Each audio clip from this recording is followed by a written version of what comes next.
Don't react. In all situations, remain calm and peaceful, with loving kindness and compassion. Don't react. Whatever may happen, whatsoever. In all situations, remain calm and peaceful, with loving kindness and compassion.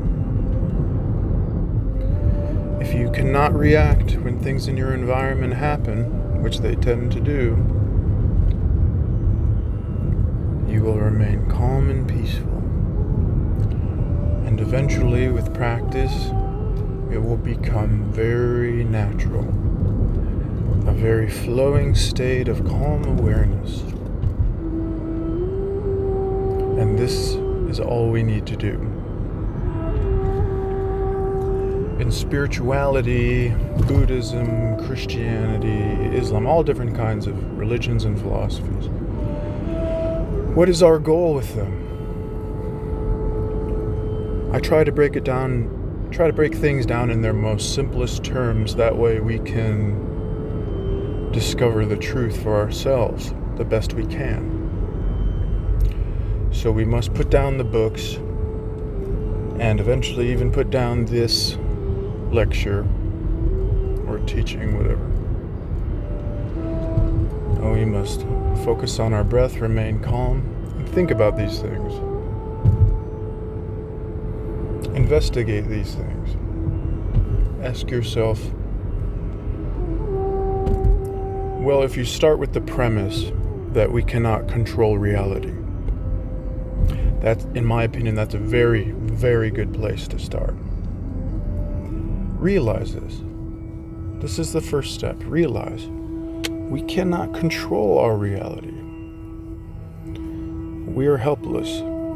Yes, we can do some things, getting to our trains on time, making schedules, appearances, plans. Sure, we can do a little tiny bit.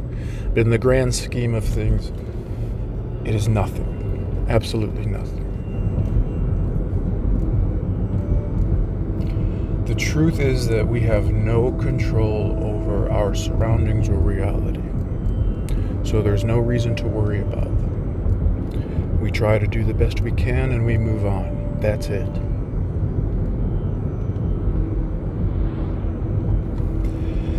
This wisdom in realizing that we cannot control our reality.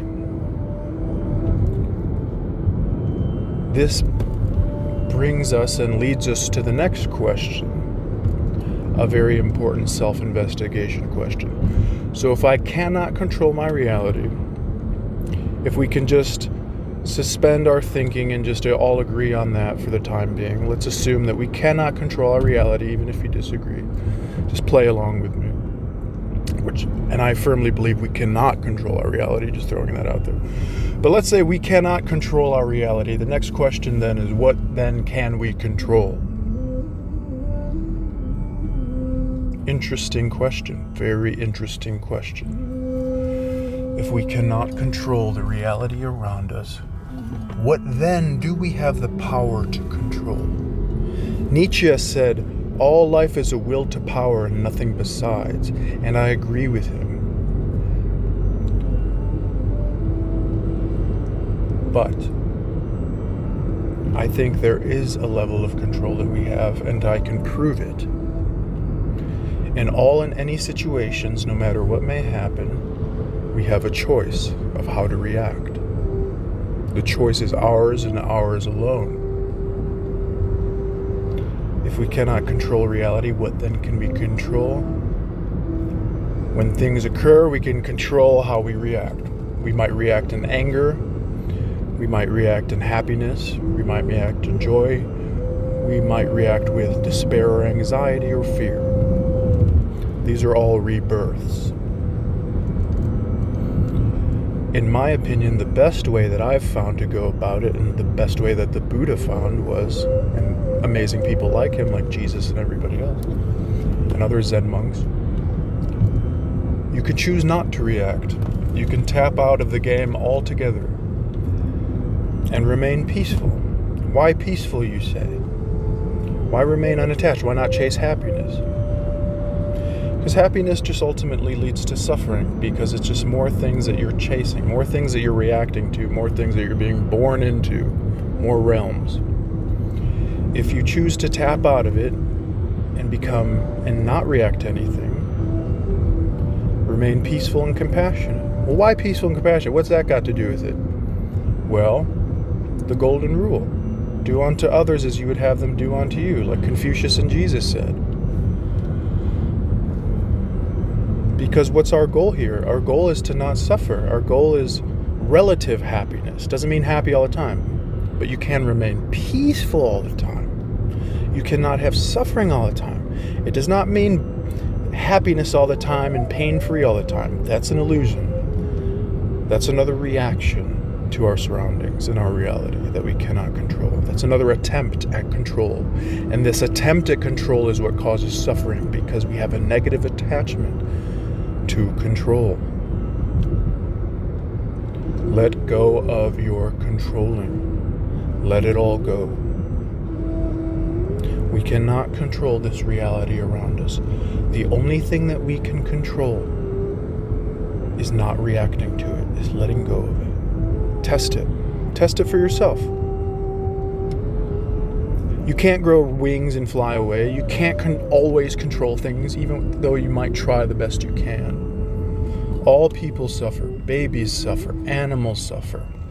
All beings suffer. Plants suffer. Old, rich, dying, living, healthy, sick, black, white, purple, green, all of them, aliens, celestial beings, all of them suffer. Why? Because they never had wisdom to realize that they cannot control the reality around them. And because they don't know that, they attempt to always try, even in subtle ways when you don't think you are, you're attempting to control and gain power over your reality. But ironically, this just makes it worse. This actually takes away your power. If you wanted to obtain the power of the all-knowing, all-seeing Buddha or God or Jesus, you would simply use the power, the only power that matters, to not react. God is not like the ancient Greek gods, where he needs to be jealous and have Boardwalk Empire, Game of Thrones type drama going on with other gods and people all around him. No. Those are man-made gods. Those are just like us. No difference. Jealousy, rage, happiness, blah, blah, blah. Real God does not need to react. He just needs to be. Because he's so powerful, what could he possibly need? He has the wisdom to understand that I am what I am, and I'm purely existing with my simplicity and blissful consciousness. Pure unborn awareness. In spirituality, oftentimes teachers get so abstract, so subtle, so poetic that you have no idea what the fuck they're talking about, or what step action to take next. These things are all action. What is the goal of spirituality but to create some sort of action, either within or without, or outside of ourselves? That's different than what people do. That's different than what business people do. So many spiritual people on TikTok and the internet, they're no different than the CEOs at Walmart or wherever of some business. They're no different. You know? They're all promoting themselves. They're all selling something. They're all arrogantly thinking that they have all the answers to everything and you don't. And they're promoting and promoting and promoting and give me money and sell my books and sell this and sell that. And there's nothing wrong with money or selling or promotion. But if we're talking about truth, we have to set all that stuff aside to get down to the nitty-gritty. The truth is free for all beings. And what is this truth? That there is only one action we can do, and it's non-action. It's not reacting. Or if we must act, we act compassionately, like the Buddha said. Help others, but if you cannot act and help others, then do no harm. That is the entirety of his teaching right there. You have a choice to make when something happens. You can remain calm and peaceful, or you cannot. Yes, it may take a little time and practice, but I guarantee you it can be done. And you may mess up once.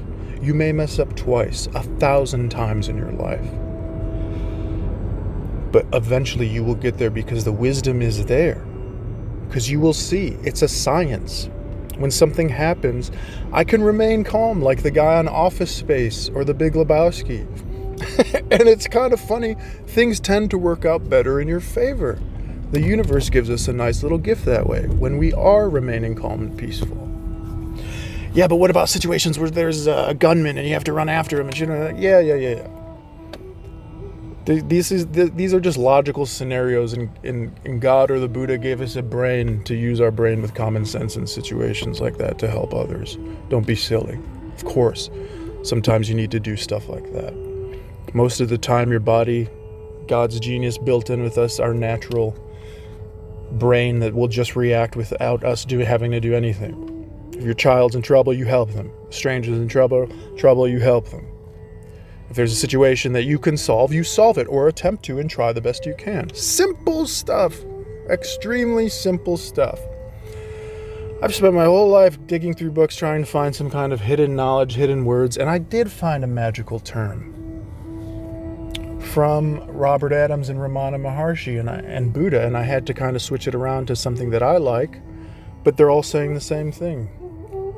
We cannot control our reality around us. So then what can we control? We can only control our not reacting. Or if we choose to react, we do so with loving kindness and compassion. And ironically, not reacting is loving kindness and compassion, and acting with loving kindness and compassion is a form of not acting, in my opinion. Isn't that wonderful? Every problem you've ever had, everything that ever could possibly happen to you in this reality, I've given you the golden key, but I can't force you to use it. The golden key is not wisdom itself until you open it in your heart and find out for yourself and realize this. But it's so simple. It's just scientific. 2 + 2 = 4. You can't control anything, therefore ask yourself, what can I control? And you can control your reactions, aka your mind. And it only takes a little practice. How beautiful is that? How astounding. What a remarkable thing that a little insight, a little pondering and some breathing meditation can lead you down to this path. Change your life, help end suffering for yourself and all those throughout the world. That's the goal. That's the whole goal. What's the goal? People make things so abstract. Buddha said there's one goal, to end suffering. How do we get there? By not reacting, by letting go of our negative attachments to anger, to lust, to greed, to whatever the fuck. Yeah, but you're not perfect. You do this. This body, this mind, yeah, it's not perfect. But the past is dead. The future's dead. Let it go. Right now I'm perfect. Right now I'm the Buddha. That's all that matters. I don't care what anybody says, and you shouldn't care what anybody says either. There was once a Buddhist who killed 500 men, innocent women and children even, I think. Shit, Milarepa killed a whole bunch of women and children and men, I believe. From his biography that I read. I don't think it was from his biography I read. But anyway, this other Buddhist killed 500 people in battle, was known to just be this crazy warrior before he became enlightened. And then one day he's just like, fuck it, I'm not doing this anymore, and became enlightened. And all his past sins were washed away. Just like Christianity. A born-again Christian. They're on the right path. Yeah, Christians aren't always perfect. Who is? Buddhists aren't always perfect. But that attempt at explaining through allegory and poetry is so beautiful to me. And that's what Tolstoy recognized in The Christians Plowing the Fields. Tolstoy said, I've spent my whole life an atheist. My whole life, the worse of a person I was, the worse of a manipulator I was, the more I was rewarded. He was the greatest writer of his time, still is. And he said, there was not an evil deed I did not commit, and the more I did, the more I was loved and praised for it. So he looked at these Christians in the field and he said, here I am with everything that I could possibly want, like a king, a big fat king, and I'm fucking miserable. And here's a Christian plowing away in the field. A couple of her kids died. Her back hurts. She's dirty as fuck. Singing a song with her family, with a giant remaining family, with a giant smile on her face and love in her heart. How? How the fuck does that happen? Because the kingdom of heaven is not made of this material world only. It is from within. That Christian plowing the field, like Tolstoy discovered, she was not concerned with becoming a miracle worker. She was not concerned with becoming rich. She was not concerned with this political situation and that. She was not concerned. She was concerned with living a simple life, being loving and kind to those around her, and keeping God in her heart. Thereby the meek shall inherit the earth. Thereby God shall be realized to all of you that the kingdom of heaven is within. Your Father lies within you, and He's given you free will.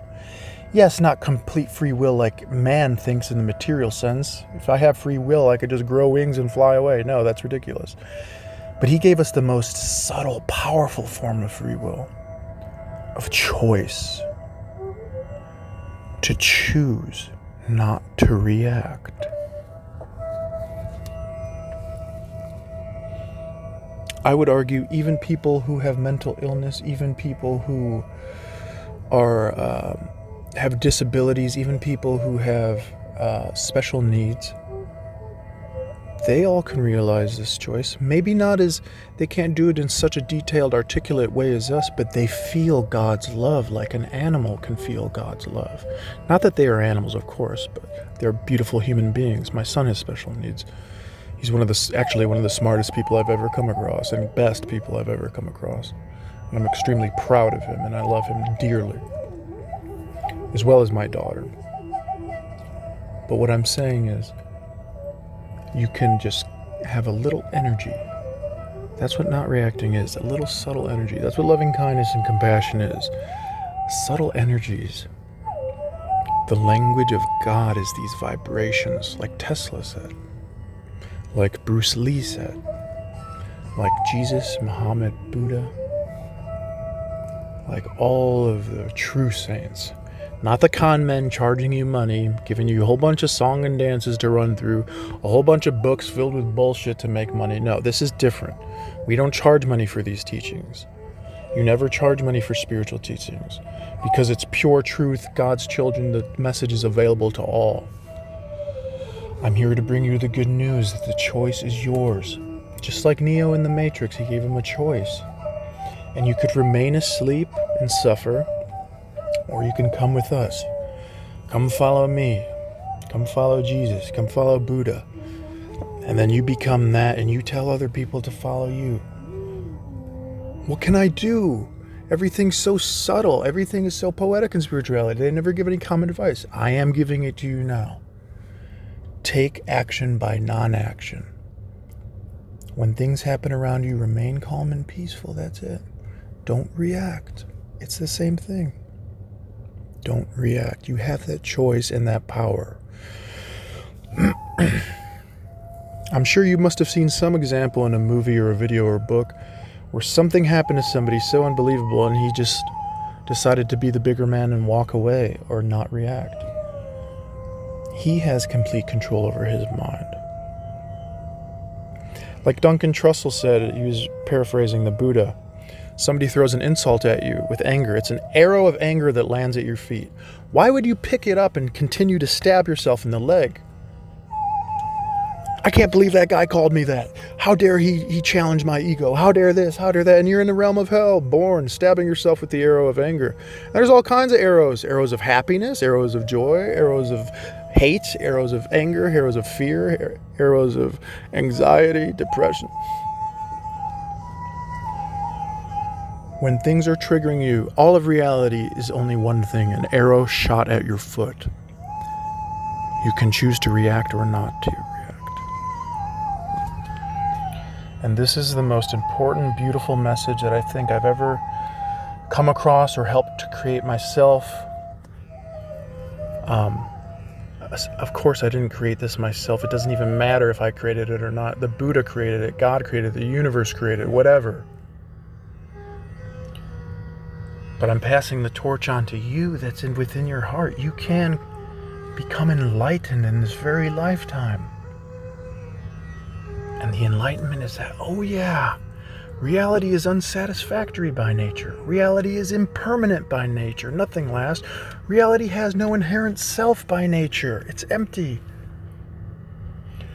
Therefore, I cannot control it. Therefore, I will not attempt to control it, because it's that attempt, that clinging, that grasping, attachment that is causing the suffering, so I'll let go. And I will remain calm and not react. I will remain loving, kind, the embodiment of loving kindness and compassion. It's a beautiful thing. Adios, everybody. Appreciate the words. See you later now.